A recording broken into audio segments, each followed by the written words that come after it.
I always think that things happen for a reason. And I think that everything that is happening is definitely a positive. I mean, there's definitely a lot of pain and sadness that our people are going through, right? So Nancy, for instance, you lost loved ones through this COVID. And that is definitely, I would never say that that's a positive, but the awareness that is coming of it, the ability for us to then come to a place and evaluate how is this affecting me and what can I go from here? That's a positive because it's making us a stronger individual. And what I see a lot is that throughout the pandemic, people are finding that we can do things differently. And that's a good thing.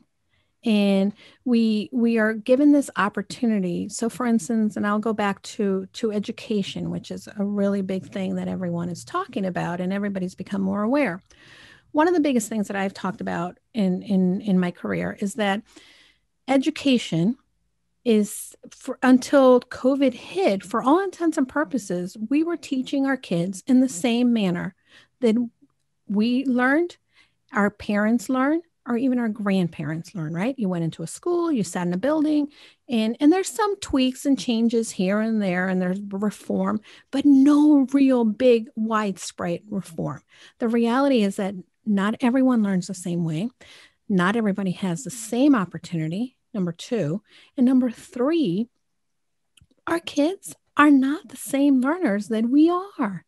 They are exposed to a lot more things than we are. So, for instance, at 7 years old, if I needed to figure out like a math problem, I had to do the math and sit down and count or whatever, right? Or I wasn't even allowed to use a calculator. My grandfather was like, no, that ruins your brain. You got to make your brain work, right? Now, I'm visiting my sister, my niece over the summer in Miami.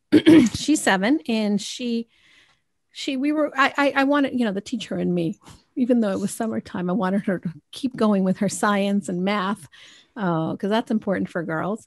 And I gave her a few math problems to work on. And then I walked away. I went to the kitchen and then I heard her like asking Alexa, guess what? We didn't have Alexa, but she's got it, right? It's just like, well, Alexa does it for us. So their learning process is different. So we have to approach these learners in a very different way. And what is happening now is that teachers who maybe were in the teaching field for so long, and there's some phenomenal teachers out there. I know a lot of them. A lot of them are my friends. But what happens is you get comfortable in doing things and maybe you incorporate one new thing a year. Oh, we bought this new curriculum or there's this new online thing that we're going to use in the classroom. Now we were all forced to do it differently. And that takes people out of their comfort zone. And then your brain is saying, danger, danger, danger. Well, this is not right. This is not the same thing that we've done. So we become resistant to that change.